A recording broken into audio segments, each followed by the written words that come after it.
The key segment on every rap flashback is the album release segment. Basically, what Prof and I do is research what albums came out on that particular month over the course of hip-hop history and highlight our favorite ones. Typically, we focus on 80s and 90s albums, but some of the more recent ones have made the cut as well. So with that in mind, let's take a look back at some of our choice moments from this segment. April 26th marks the 20th anniversary of Outkast's classic debut album, Southern Playalistic Cadillac Music. Nas would go on to drop the super classic Illmatic on April 19th, 1994. May 16th, 1990 marked the release of Ice Cube's first solo album, a landmark hip-hop social commentary known as America's Most Wanted. A personal favorite of mine, Boogie Down Productions' second album, By All Means Necessary, which took its name from the famous Malcolm X declaration of By Any Means Necessary on May 31st, 1988. The Jigga Man, Jay-Z, released his classic debut record, Reasonable Doubt, on June 25th, 1996. Heavy D and the Boys released their second album, Big Time, on June 12th, 1989.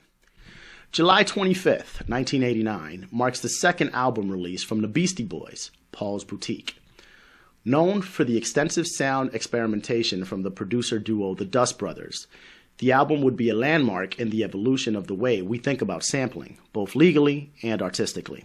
Bone Thugs-n-Harmony released their sophomore record, East 1999 Eternal, on July 25th, 1995. July 7th, 1987, marked the release of Eric B. and Rakim's debut album, Paid in Full.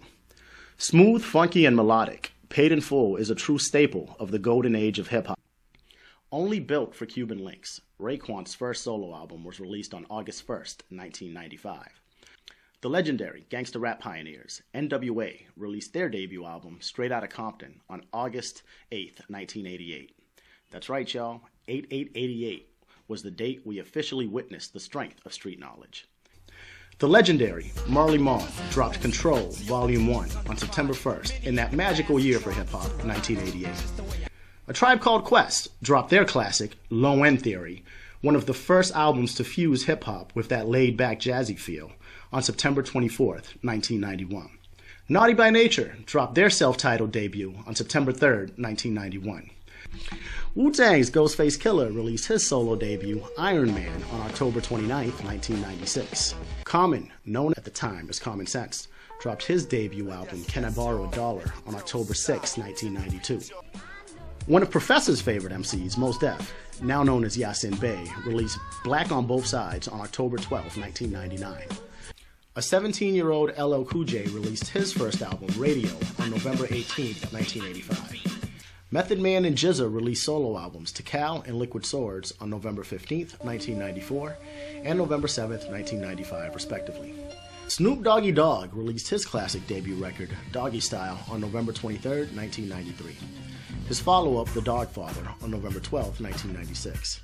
His sixth, Paid the Cost to Be the Boss, on November 26, 2002.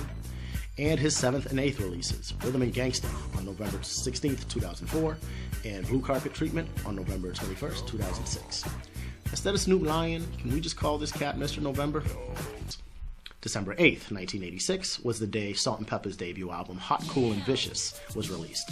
Redman's third studio album, Muddy Waters, was released December 10th, 1996. Featuring production by fellow Def Squatter and EPMD legend Eric Sermon, as well as Rottweiler and Redman himself, and powered by Redman's trademark rugged flow and witty rhymes. The album peaked at number 12 on the Billboard 200, number 1 on the R&B and hip-hop charts. Standout tracks include my favorite, Whatever Man, Pick It Up, and the third installment in Redman's Superman Lover series, where he pretty much raps about all these crazy, exaggerated sex situations he gets into. Anyways, I've always thought that as much as people respect Redman, he never really gets his full props for being such a fantastic lyricist. In the pure lyricist debate, people always mention Nas, Big Pun, Rakim, even Cannabis, and of course Eminem, among others. But for some reason, Redman is slept on all too often, which is a shame because he's a real wordsmith. He's very witty, very versatile, has a great, powerful rap voice, and often says things that make your jaw drop. He's nasty, let's face it. Can we please give Redman his props for the holidays?